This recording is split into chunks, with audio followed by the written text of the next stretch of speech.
નમસ્તે વિદ્યાર્થી મિત્રો, સ્વાગત છે તમારું જ્યોતિ વિદ્યાલયમાં। હું સોનલબેન હેસિયા, વિષય हिंदी ધોરણ 7 पाठ 4 देश के नाम संदेश पत्र लेखन में। ये पाठ में ये बताया है कि देशवासी कभी कभी सरकार को निकम्मी समझते हैं। सरकार चुन तो लेते हैं पर अपने फर्ज भूल जाते हैं। वो चाहते हैं कि सरकार ही सारा काम करे और हम कुछ भी न करें। तो देश के नागरिक दूसरे देश में जाते हैं तो वहाँ के कायदे कानून सब इस्तेमाल करते हैं, पर यहाँ पर जो अपने देश में जो कायदे बनाए कानून बनाए वो बेखबर रहते हैं। तो डॉक्टर अब्दुल कलाम जो अपने राष्ट्रपति थे उन्होंने एक ईमेल भेजा था, वो ये पाठ में है, पत्र लेखन के द्वारा समझना। आपको पुस्तक अपने हाथ में रखनी पड़ेगी।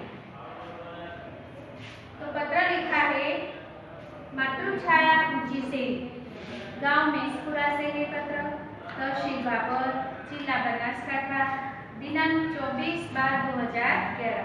प्रिय मित्र हर्ष, તમે પત્ર લેખન જોઈ ગયા છો વિદ્યાર્થી મિત્રો, આપણે પણ શીખી ગયા છો। હિન્દીમાં આપણે પત્ર લખીએ ત્યારે ડાબી બાજુ એનું એડ્રેસ આવે છે। પ્રિય મિત્ર હર્ષ, નમસ્તે। નમસ્તે, मैं यहाँ सकुशल हूँ। आशा है कि वहाँ सभी सकुशल होंगे। હું यहाँ सकुशल છું, आशा है कि ત્યાં બધા कुशल હશે। तुम्हारा खत मिला, पढ़कर खुशी हुई। मैंने डॉक्टर अब्दुल कलाम का देशवासियों के नाम भेजा गया एक ईमेल पढ़ा, वही तुम्हारे लिए फिर से कर रहा हूँ।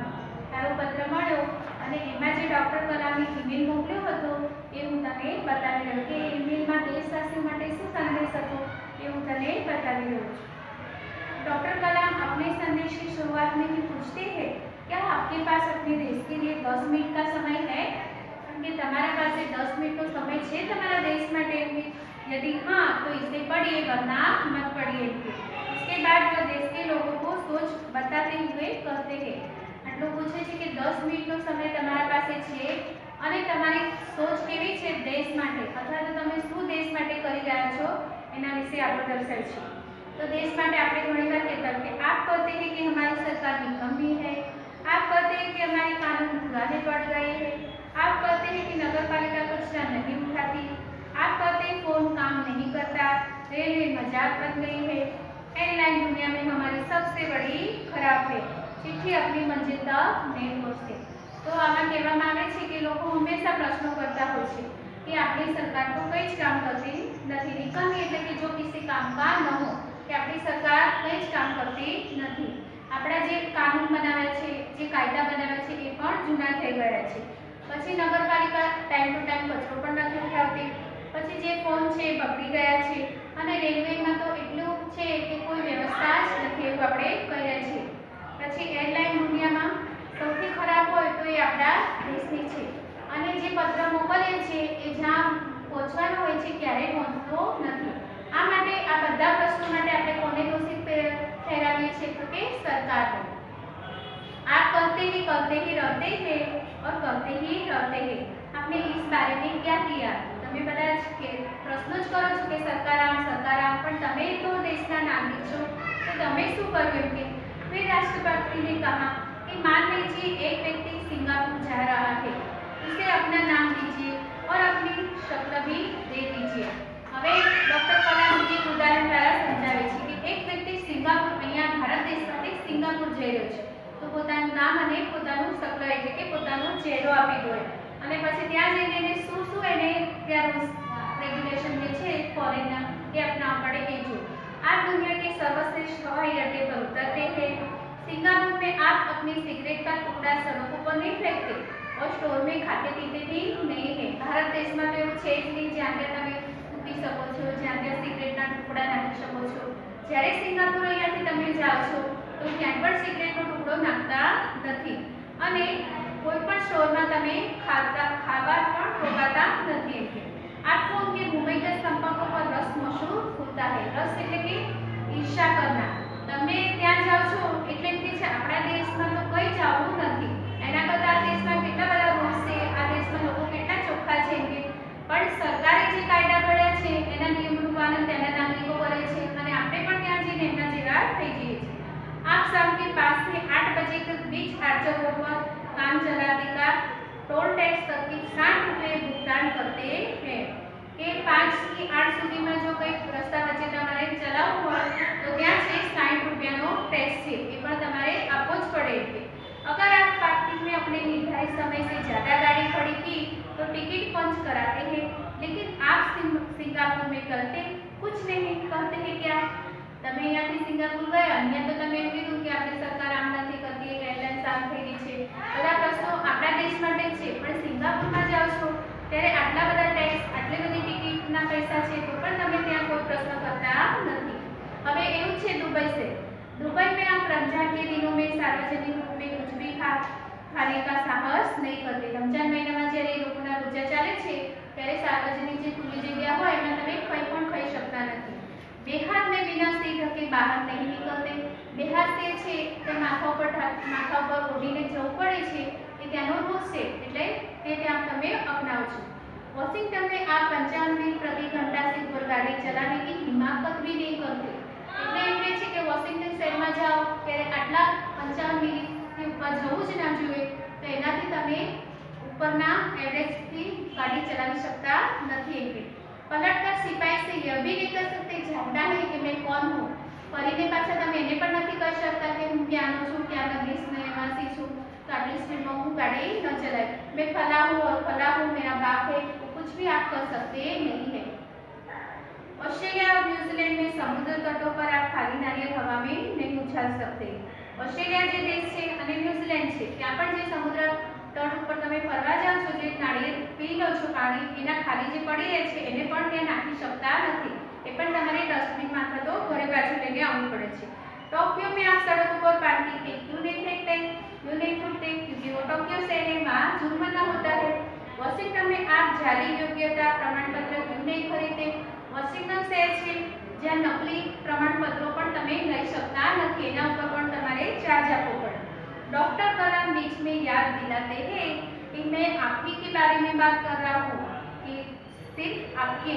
પછી ડોક્ટર કલામ એવું કહે છે કે હું તમારી જ વાત કરી રહ્યો છું કે જે ભારત દેશના કાયદાને ખોટા બતાવતા હતા, ભારત દેશની સરકારને ખોટી બતાવતા હતા, એ જ બીજા દેશમાં જઈને બધા રૂલ્સ અપનાવે છે, એને જ હું સંભળાવી રહ્યો છું। डॉक्टर कलाम कहते हैं आप दूसरे देशों की व्यवस्था का आदर और पालन करते हैं, लेकिन अपनी व्यवस्था का नहीं। તમે બીજા દેશમાં જઈને એના રૂલ્સ, એની વ્યવસ્થા, એની શાસન વ્યવસ્થાનું બહુ જ વખાણ કરો છો અને પાલન પણ કરો છો, જ્યારે પાછા આપણા દેશમાં આવો છો એટલે હતા એવાના એવા। भारतीय धरती पर कदम रखते ही आप सिगरेट का टुकड़ा जहाँ तहाँ फेंकते हैं, बराबर। कागज की कुर्सी उछालते हैं, કાગળ હોય છે એના ટુકડા તમે ઉછાળીને જાતે નાખી દો છો, સિગરેટના ટુકડા જાતે નાખી દો છો, પછી થૂકવાનું તો હોય જ છે બધે। यदि आप पराये देश में प्रशंसनीय नागरिक हो सकते हैं तो यहाँ भारत में आप ऐसा क्यों नहीं बन सकते। तो डॉक्टर कलाम કહે છે કે જે સરકારની જવાબદારી છે એ તો એ નિભાવવાની છે, પણ જો તમે બીજા દેશમાં આપણા દેશના નાગરિક થઈને બીજા દેશમાં સારા એવા તમે ત્યાંના રૂલ્સ ફોલો કરો છો તો આપણા દેશમાં પણ તે પ્રશંસनीय नागरिक नहीं बनी सकता है कि। डॉक्टर कलाम ने मुंबई के पूर्व महानगर पालिका आयुक्त इनायत के हवाले से कहा, अमीर लोग अपने कुत्तों को सड़क पर घुमाने निकलते हैं और जहाँ तहाँ गंदगी बिखेर कर आ जाते हैं। डॉक्टर कलाम ने જે મુંબઈના કમિશનર હતા એમને એક પત્ર દ્વારા કહેવામાં આવ્યું કે જે બહુ પૈસાવાળા છે એ પોતાના કૂતરા લઈને ફરે છે અને જ્યાં ત્યાં ગંદકી કરવા દે છે, और फिर लोग सड़कों पर गंदगी के लिए प्रशासन पर दोष मढ़ते हैं।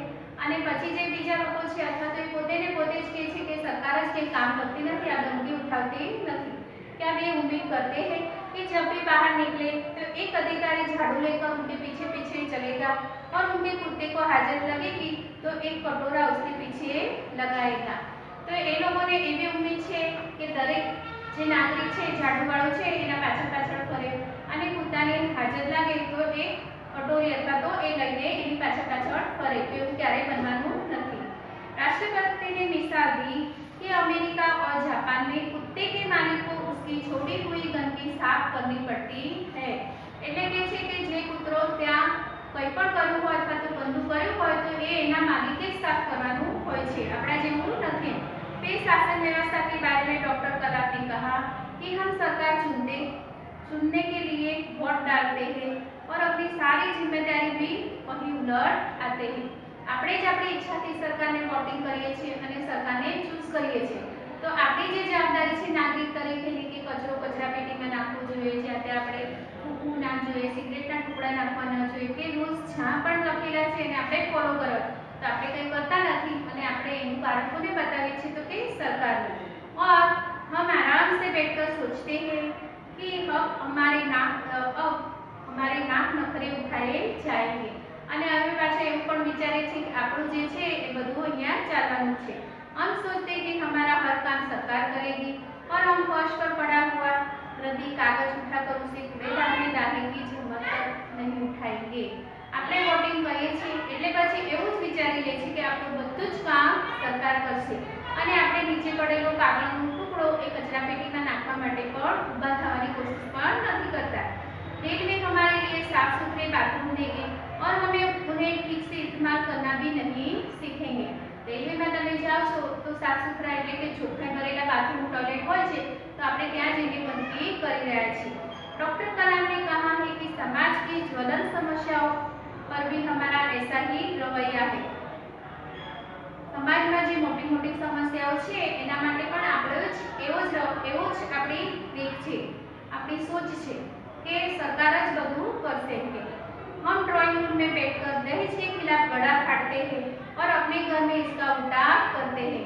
આપણે જ્યારે ટીવી ઉપર જોઈએ છે ત્યારે દહેજ વિશે કોઈ વસ્તુ બતાવે છે તો આપણે એમ કહીએ છીએ કે ના દહેજ તો લેવું ના જોઈએ અને દેવું પણ ના જોઈએ, પણ ઉલટું હોય છે, જ્યારે આપણે લેવાનો સમય આવે છે તો આપણે લઈ લઈએ છીએ और बहाना दिखाते हैं कि पूरी व्यवस्था ही खराब है અને પાછળ એવું કહે છે કે પેલાઈ લીધું એટલે આપણે લેવું જ જોઈએ।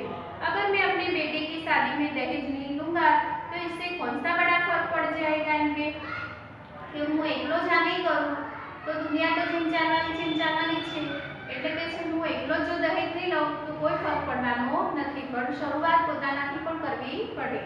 राष्ट्रपति ने इस संदेश में पूछा है इस व्यवस्था को बदलेगा कौन, कि आ जो व्यवस्था है ये बदलने जवाबदारी कोनी, तो के नागरिक की। यह व्यवस्था है किसकी, आप आसानी से कह देंगे व्यवस्था में शामिल हमारे पड़ोसी, आसपास के घर, अन्य शहर, अन्य समुदाय और सरकार की। आ व्यवस्था बदलવાની જવાબદારી કોની છે, તો આપણે કહીએ છીએ કે આપણી આજુબાજુ જે લોકો રહે છે પડોશી, અથવા તો આપણે કહીએ છીએ ઘર, અથવા તો શહેર, અથવા તો જે જન સમુદાય છે એની છે બદલવાનું। लेकिन मैं और आपको कतई नहीं, પણ આપણે એ પ્રશ્ન નથી કરતા કે હું જ આનાથી શરૂઆત કરું, હું મારાથી શરૂઆત કરું તો બીજા મારું જોઈને શીખશે। जब कुछ अच्छा करने की हमारी बारी आती है तो हम अपने परिवार को सुरक्षित कवच में घेर लेते हैं, दूसरे देशों की ओर निहारते हैं और इंतजार करते हैं कि कोई मिस्टर क्लीन आएगा, अपनी जादुई हाथ से चमत्कार करेगा और ऐसा नहीं होता तो आप देश छोड़कर ही चल देंगे। बराबर, तो તમે જ્યારે કંઈક સારું કરવાનું હોય છે તો પોતાનું જે ઘર પરિવાર હોય એને લઈને બેસી જાઓ છો અને તમે એવું વિચારો છો કે કોઈ મિસ્ટર ક્વીન આવશે અને તમારા માટે સારું કરશે, પણ એ ક્યારેય થતું નથી। उन्होंने कहा हम अपने घर से भागकर अमेरिका जाएंगे, हम क्या कहते हैं यहाँ पर कुछ पैसे नहीं मिलते, हम ये सोचते हैं कि यहाँ की सरकार की कमी है, यहाँ कुछ भी पढ़ो तो कोई भी वैल्यू नहीं है और हम यहाँ से अमेरिका चले जाते हैं। उनके गौरव का गुणगान करते पड़े हैं हम भारत में, पर जाते हैं कहाँ पर, तो अमेरिका पर। किस देश का गुणगान करते हैं, तो के अमेरिका, એટલે કે છે કે ત્યાં જઈને આપણે એના ગુણગાન કરીએ કે એ દેશ કેવો સરસ છે, એમની व्यवस्था की प्रशंसा करेंगे और जब न्यूयॉर्क असुरक्षित हो जाएंगे तो आप इंग्लैंड में भाग जाएंगे। પછી જ્યારે તમે ન્યુયોર્કમાં જશો અને ત્યાં કંઈક એવું થશે તો ત્યાંથી તમે ક્યાં જતા રહેશો, ઇંગ્લેન્ડમાં આવશો। इंग्लैंड में बेरोजगारी होगी तो आप खड़े में चले जाएंगे, जब खाड़ी में युद्ध छिड़ जाएगा तो आप मांग करेगी भारत सरकार हमें बचाकर घर ले आए। तो કે છે જ્યારે ઇંગ્લેન્ડમાં પણ બેરોજગારી એટલે કે કંઈ કમાવાનું સાધન જ નહીં મળે તો તમે ત્યાંથી ક્યાં જતા રહેશો, ખાડીમાં, અને ખાડીમાં જ્યારે વિશ્વ યુદ્ધ થઈ જશે તો આપ કયા દેશને યાદ કરશો કે જેની તમારી જન્મભૂમિ હતી, જ્યાં તમે ભણ્યા હતા, એને તમે એક દેશને તમે જેને ગાળો આપતા હતા હવે એ દેશને ફરીથી કહેશો કે ભારત સરકાર અમને પાછા બોલાવી દે। हर कोई देश को गाली देने को तैयार है पर व्यवस्था में सकारात्मक योगदान के बारे में नहीं सोचता कि બધા જ લોકો દેશને ગાળો આપે છે, દેશ આવો છે તેવો છે, પણ કોઈ એક માણસ એવું નથી વિચારતો કે આપણે આપણાથી શરૂઆત કરીએ। क्या हमने अपनी आत्मा को पैसों के हाथे गिरवी रख दिया है। डॉक्टर कलाम व्यवस्था में नागरिकों को सकारात्मक योगदान देने के लिए देशवासियों को झंझोर कर देते हैं। एम के બધા જ નાગરિકોએ સકારાત્મક એટલે સારો વિચાર અને પોતાનો વિચાર રજૂ કરવો જોઈએ। डॉक्टर कलाम नागरिकों ने ये अपील करी है। श्रेष्ठ नागरिक बनने की शुरुआत करने की अपील करते हुए संदेश में कहा गया है कि फिर अगर आप वाकई संदेश से सहमत हैं तो इसे अपने 10 और साथियों को ईमेल से भेजिए। आज ईमेल डॉक्टर कलामे आमा तमने पत्र द्वारा बताव्यो અને તમને કંઈક આમાંથી શ્રેષ્ઠ એટલે કે કંઈક સારું તમને જાણવા મળ્યું હોય અથવા તો આપણા લીધે જો બીજો કોઈ સારો નાગરિક બનવા માંગતો હોય तो आ ईमेल तमे 10 लोगोने मोकलजो। परिवार के सभी बड़ों को मेरा प्रणाम। તમારા મિત્ર કિરણ એ પરિવારમાં જે છે એ બધાને પ્રણામ અને તારું મિત્ર કિરણ। તો વિદ્યાર્થી મિત્રો પાઠમાં તમને ખબર પડી ગઈ છે તો બોર્ડ ઉપર થોડું જોઈએ। શબ્દાર્થ છે વાક્ય એટલે કે યથાર્થ, રસ એટલે ઈચ્છા, રવૈયા તો પરિપાટી, તરકીબ यानी कि लगभग, पुंजे तो टुकड़े कागज के जोड़ते, मिसाल तो उदाहरण। काल पंचांग में क्रिकेट खेलता हूँ। काल आपको पता है भविष्य काल, वर्तमान काल और भूतकाल। तो वर्तमान काल। मैं कल अंबाजी गया था तो भूतकाल। परसों कश्मीर में हिमवर्षा हुई, परसों यानी कि भूतकाल। आज ठंड ज्यादा होगी तो भविष्य काल। तो HW में विद्यार्थी मित्रों તમારે નોટમાંના શબ્દાર્થ, તમારે કાલ અને સાથે લખવાનું રહેશે।